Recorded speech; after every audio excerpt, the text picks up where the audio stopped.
Assalamualaikum warahmatullahi wabarakatuh. Salam, Om Swastiastu, Namo Buddhaya, Salve, salam kebajikan dan salam sejahtera bagi kita semua. Perkenalkan, nama saya Dwi Dersmi Selan, SEMM. Saya bekerja pada Universitas Persatuan Guru 1945 NTT pada Fakultas Ekonomi Program Studi Akuntansi. Pada kesempatan ini, saya akan memaparkan salah satu mata kuliah yang saya ampu, yaitu mata kuliah Pengelolaan Keuangan Daerah. Mata kuliah ini diperuntukkan bagi mahasiswa semester 6 khusus pada peminatan akuntansi pemerintahan dengan bobot 3 SKS dan diselenggarakan dalam 16 kali pertemuan tatap muka. Dalam mata kuliah ini, membahas mengenai konseptual, regulasi, dan keterampilan praktis pengelolaan keuangan pemerintah daerah, mulai dari tahap perencanaan, penganggaran, pelaksanaan, penatausahaan, akuntansi dan pelaporan keuangan daerah, pertanggungjawaban, audit, pengelolaan aset dan utang daerah, badan layanan umum daerah, pembinaan dan pengawasan, hingga evaluasi pengelolaan keuangan daerah. CPL program studi pada mata kuliah ini adalah dari aspek sikap, aspek pengetahuan, aspek keterampilan umum, aspek keterampilan khusus. Dari CPL yang ada diturunkan menjadi 4 CPMK, yaitu yang pertama, mahasiswa mampu menjelaskan konsep, prinsip, regulasi, dan pengelolaan keuangan daerah sesuai regulasi yang berlaku. Yang kedua, mahasiswa mampu menganalisis proses pengelolaan keuangan daerah meliputi perencanaan hingga pembinaan dan pengawasan. Yang ketiga, mahasiswa juga mampu menerapkan konsep dan prinsip akuntansi pemerintahan serta pelaporan keuangan daerah sesuai standar akuntansi pemerintahan. Yang keempat, mahasiswa mampu mengevaluasi penerapan sistem informasi pengelolaan keuangan pemerintah daerah dan masuk prakteknya untuk tata kelola keuangan daerah yang baik. 3 komponen utama dalam proses pembelajaran yang digunakan adalah delivery, interaction, dan assessment. Dari segi delivery, materi kuliah disampaikan melalui presentasi interaktif, terdapat studi kasus dan proyek, sehingga mahasiswa memperoleh pemahaman konseptual sekaligus praktek terkait dengan pengelolaan keuangan daerah. Dari segi interaction, mahasiswa didorong aktif melakukan komunikasi 2 arah melalui tanya jawab, diskusi kelompok, presentasi hasil analisis, refleksi pembelajaran, studi kasus, dan proyek. Dari segi asesmen, penilaian dilakukan melalui asesmen formatif dan sumatif, meliputi observasi di kelas, analisis kasus, kuis, penugasan individu dan kelompok, presentasi, proyek, UTS, dan UAS. Bobot penilaian pada mata kuliah ini yaitu kehadiran dan keaktifan 10%, tugas individu 10%, kuis 10%, presentasi 10%, studi kasus dan proyek 20%, UTS 20%, UAS 20%. Metode pembelajaran yang digunakan adalah ceramah interaktif, tanya jawab, diskusi kelompok, studi kasus, presentasi, pembelajaran berbasis penelitian, dan proyek. Selain buku referensi, saya juga mengintegrasikan artikel penelitian saya dan artikel lain terkait tata kelola keuangan daerah untuk menambah dan memperdalam wawasan mahasiswa agar tetap mengikuti perkembangan terkait tata kelola keuangan daerah serta pengalaman menyusun laporan keuangan daerah. Berikut ini cuplikan video pembelajaran mata kuliah Pengelolaan Keuangan Daerah pertemuan kelima dengan topik Akuntansi Keuangan Daerah. Selamat menyaksikan. Halo, selamat siang semua. Memang masih semangat? Semoga kita semua tetap sehat ya untuk menjalankan pembelajaran kita. Seperti biasa, sebelum kita mulai, kita akan awali dengan doa ya. Mari kita berdoa. Berdoa mulai. Berdoa selesai. Ya. Pada siang hari ini, kita bertemu lagi dalam mata kuliah pengelolaan keuangan daerah. Ini kita sudah berada pada pertemuan yang kelima. Pertemuan yang kelima ini kita akan membahas atau topiknya terkait dengan akuntansi keuangan daerah. Oke. Sebelum kita mulai, mungkin saya mau tanya dulu. Ada yang masih ingat pertemuan kita minggu lalu itu kita bahasnya tentang apa? Baik, silakan Unci. Baik, pembelajaran minggu lalu mengenai pelaksanaan dan penatausahaan anggaran keuangan daerah. Bahwa setiap penerimaan dan pengeluaran daerah harus dilaksanakan sesuai ketentuan dalam SAP, dicatat secara tertib dan didukung oleh dokumen yang sah sebagai bentuk pertanggungjawaban pengelolaan APBD. Jadi kesimpulan dari materi minggu lalu yaitu hasil penatausahaan berupa data dan transaksi keuangan telah tersedia, namun data tersebut belum menjadi informasi keuangan yang siap digunakan dalam pengambilan keputusan. Ya, benar sekali. Kasih tepuk tangan dulu untuk Unci.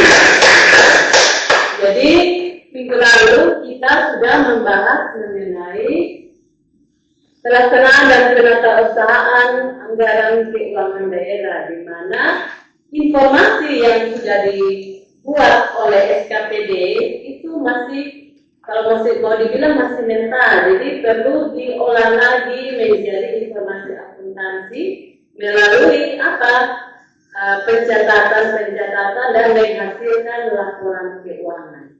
Jadi minggu ini, hari ini kita akan belajar mengenai bagaimana akuntansi keuangan daerah dapat menyediakan informasi bagi pemerintah daerah dalam pengambilan keputusan. Nah, kalau menurut kalian, kira-kira mengapa pemerintah daerah perlu untuk menyusun laporan keuangan? Ya, silakan Ernest. Mengapa pemerintah daerah harus menyusun laporan keuangan sebagai akuntabilitas dan transparansi kepada masyarakat atas pengelolaan APBD memenuhi ketentuan SAP, dasar pengambilan keputusan bagi pemerintah, objek pemeriksaan oleh BPK. Kita kasih tepuk tangan dulu untuk Ernest ini. Jadi, kenapa pemerintah daerah perlu menyusun laporan keuangan? Karena akan sebagai bentuk transparansi dan akuntabilitas atau pertanggungjawaban kepada masyarakat, karena pemerintah daerah telah menggunakan uang rakyat melalui pajak tadi, itu kan pajak yang penerimaan pemerintah melalui pajak, sehingga pengelolaan APBD itu harus transparan kepada masyarakat. Selain itu, agar sesuai dengan SAP, Standar Akuntansi Pemerintahan, harus patuh terhadap SAP, dan juga untuk pengambilan keputusan pemerintah daerah, dan juga sebagai objek dari BPK untuk pemeriksaan. Ya, pada kesempatan ini kita akan tahu pengertian dari akuntansi keuangan daerah. Ya, akuntansi keuangan daerah ini ada beberapa pengertian dari Mardiasmo, kemudian berdasarkan Peraturan Pemerintah Nomor 12 Tahun 2019 tentang pengelolaan keuangan daerah, dan juga berdasarkan Peraturan Pemerintah Nomor 71 Tahun 2010 tentang SAP. Namun Ibu rangkum secara keseluruhan bahwa akuntansi keuangan daerah ini merupakan bagian dari akuntansi sektor publik yang mencatat dan melaporkan semua transaksi berkaitan dengan keuangan daerah atau APBD. Itu pengertian dari akuntansi keuangan daerah. Selanjutnya, tujuan akuntansi keuangan daerah. Berdasarkan SAP, tujuan utamanya adalah menyajikan informasi keuangan yang transparan dan akuntabel guna pengambilan keputusan. Nah, di sini ada beberapa aspek utama dalam tujuan akuntansi keuangan daerah ini, yaitu dari aspek akuntabilitas, dari sisi manajerialnya untuk pengambilan keputusan, kemudian transparansi kepada masyarakat dan kepatuhan terhadap SAP yang berlaku. Kemudian ruang lingkup dari akuntansi keuangan daerah. Ini ada dari sisi organisasi, ada entitas akuntansi dari SKPD, kemudian entitas pelaporan untuk pengelolaan keuangan daerah yang membuat laporan keuangan daerah. Kemudian objek transaksinya itu meliputi apa saja, meliputi hak, misalnya pajak atau retribusi dan penerimaan daripada pemerintah daerah, kemudian kewajiban, kemudian pengeluaran kas, penerimaan dari objek pajak yang lain, serta pengelolaan aset daerah dan kekayaan yang dipisahkan. Ini bukan hanya di bagian pusat saja, tapi juga untuk di daerah. Kemudian, ya, dasar hukum dari akuntansi keuangan daerah. Kalian bisa lihat dasar hukumnya. Ini regulasinya, ini ada Undang-Undang Nomor 17 Tahun 2003 tentang keuangan negara, Undang-Undang Nomor 1 Tahun 2004 tentang perbendaharaan negara, Peraturan Pemerintah Nomor 71 Tahun 2010 tentang SAP, Undang-Undang Nomor 23 Tahun 2014 tentang pemerintah daerah, kemudian Undang-Undang Nomor 1 Tahun 2022 tentang hubungan keuangan antara pemerintah pusat dan pemerintah daerah, terus Peraturan Pemerintah Nomor 12 Tahun 2019 tentang pengelolaan keuangan daerah, dan yang terakhir Permendagri Nomor 77 Tahun 2020 tentang pedoman teknis pengelolaan keuangan daerah. Jadi ini adalah dasar hukum atau regulasi dalam penyusunan akuntansi keuangan daerah. Selanjutnya, bagaimana prinsip akuntansi dan basis aktual yang diimplementasikan dalam akuntansi keuangan daerah ini? Berdasarkan SAP, di sini ada basis akuntansinya ini menggunakan basis aktual, di mana untuk semua laporan keuangan kecuali laporan realisasi anggaran, karena laporan realisasi anggaran itu dia menggunakan cash basis, jadi pengakuannya sesuai dengan kas keluar dan masuknya untuk laporan realisasi anggaran. Sedangkan yang lain, keenam laporan keuangan lainnya itu menggunakan basis aktual. Kemudian prinsip nilai historik, asetnya itu dicatat sebesar pengeluaran kas atau nilai wajar yang diperoleh. Kemudian prinsip realisasi dan pendapatan itu diakui saat diterima di rekening kas umum daerah. Kemudian prinsip substansinya, ini transaksi dicatat sesuai substansi ekonomi. Kemudian laporan ini dibagi dalam periode-periode laporan, biasanya dalam bentuk tahunan. Terus prinsip konsistensi, semua konsisten sesuai dengan SAP yang berlaku. Kemudian prinsip pengungkapan lengkap, ya, menyajikan informasi yang dibutuhkan penggunaan secara transparan, dan prinsip penyajian secara wajar, menyajikan posisi keuangan dan hasil operasi dengan wajar. Kemudian selanjutnya, ini adalah siklus akuntansi keuangan daerah. Kalau kalian lihat di sini, dari siklus ini terdiri menjadi 3 atau bisa terbagi menjadi 3 tahapan besar. Itu yang pertama, tahap pencatatan dan penggolongan. Di sini ada bukti transaksi, SPDB dan STS, kemudian dicatat di posting ke buku besar. Ya, ini adalah tahap pencatatan dan penggolongannya. Selanjutnya tahap yang kedua ini adalah tahap pengiktisaran. Jadi di sini setelah dari pencatatan dan penggolongan, kemudian pengiktisaran, jadi adanya raja saldo, jurnal penyesuaian dan raja saldo setelah penyesuaian. Kemudian tahap yang terakhir, tahap yang ketiga adalah tahap pelaporan dan penutup buku. Jadi di sini penutupan buku. Jadi di sini ada laporan keuangan ini dihasilkan di tahap yang ketiga. Ada 7 laporan keuangan, kalian bisa lihat sesuai dengan SAP. Ada LRA, LO, LPE, LPSAR, JRK dan sebagainya. Ada 7 laporan keuangan. Kemudian ada jurnal penutup di sini. Nah, ketika tahapan ini saling berhubungan. Jadi kalau misalnya di tahapan tahap pertama atau tahap kedua ada terjadi kesalahan pencatatan, salah masuk akunnya, transaksi salah akun yang digunakan, maka nanti akan salah sampai dengan tahap yang terakhir. Sampai dengan pelaporannya itu bisa salah. Makanya perlu kalian betul-betul memahami terkait dengan mulai dari tahap pencatatan, pengisaran sampai dengan pelaporannya.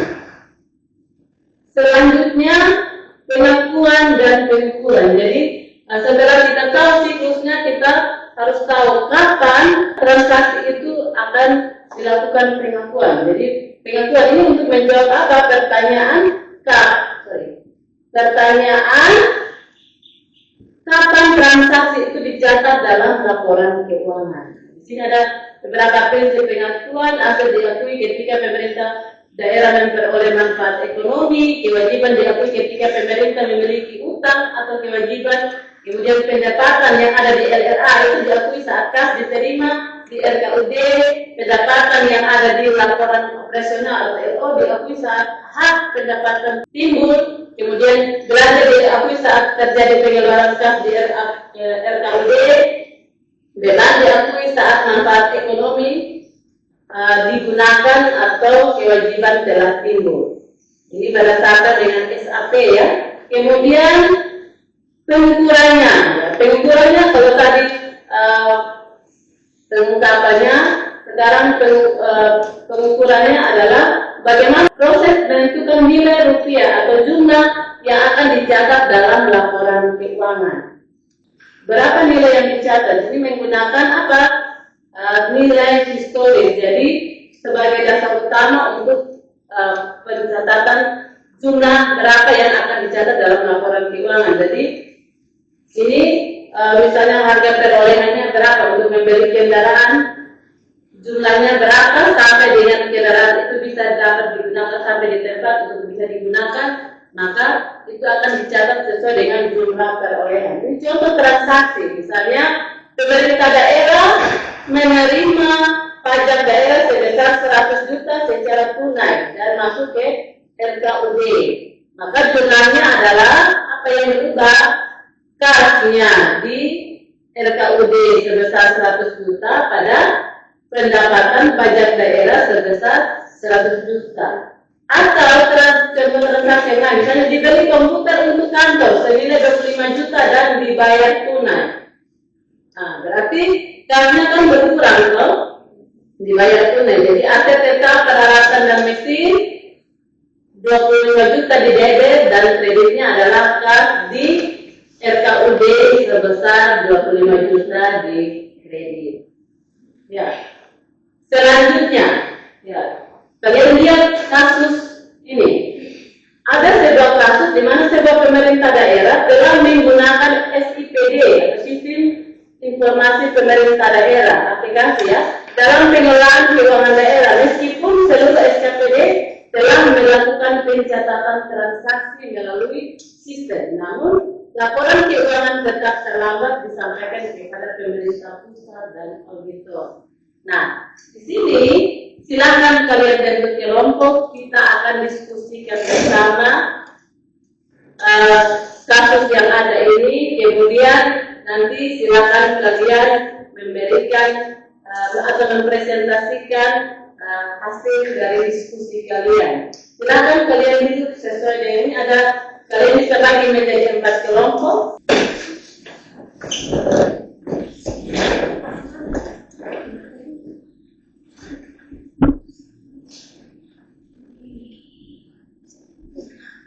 Untuk pertanyaan pertama, silakan kalian identifikasi faktor penyebab keterlambatan pelaporan meski sudah menggunakan Sistem Informasi Pemerintah Daerah atau SIPD.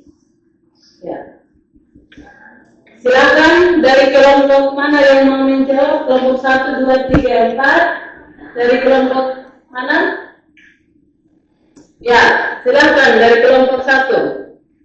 Menurut hasil diskusi kelompok kami, keterlambatan karena faktor yang pertama itu kompetensi SDM yang belum memadai dalam mengoperasikan SIPD. Yang kedua, dokumen pendukung transaksi terlambat atau belum lengkap. Yang ketiga, gangguan jaringan internet atau server. Dan yang keempat, kurangnya koordinasi antara SKPD.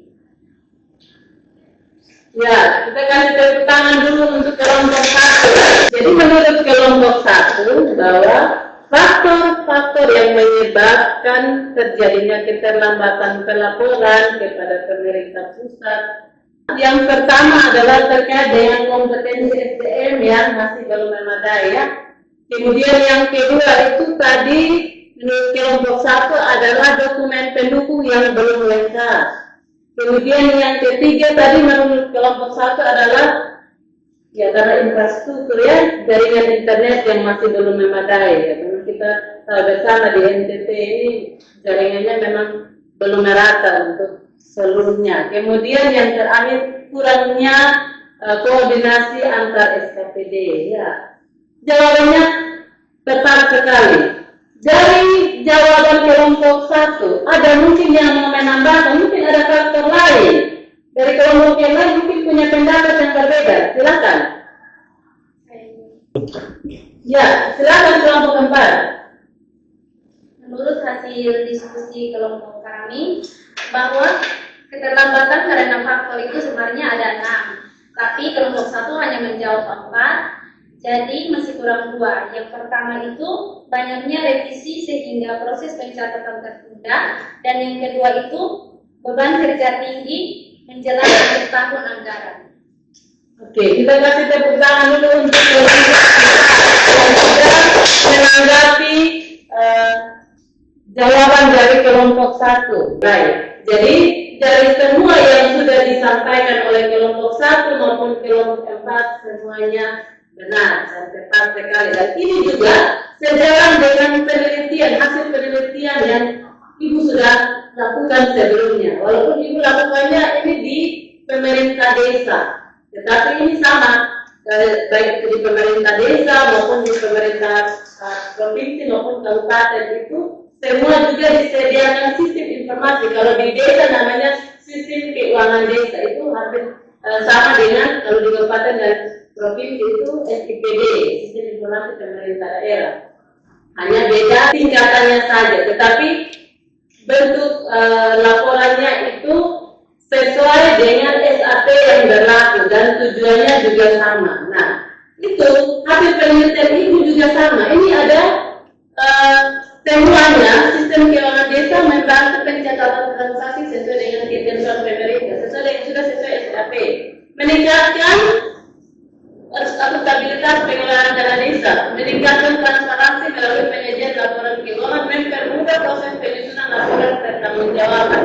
Ini ada 6. Berarti ada kendala di sini. Efektivitas masih dipengaruhi oleh kompetensi SDM.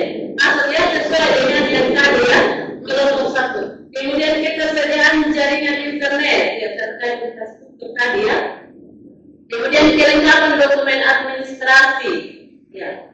Ini juga sebenarnya ada tambahan lagi, sistem pengendalian internal. Jadi ada pengawasan, monitoring dan evaluasi dari tingkat daerah. Itu juga sebenarnya karena kurang, maka bisa terjadi keterlambatan. Seandainya ada komitmen dan monitoring evaluasi yang dilakukan secara berkala, pasti tidak akan terjadi keterlambatan pelaporan itu. Oke.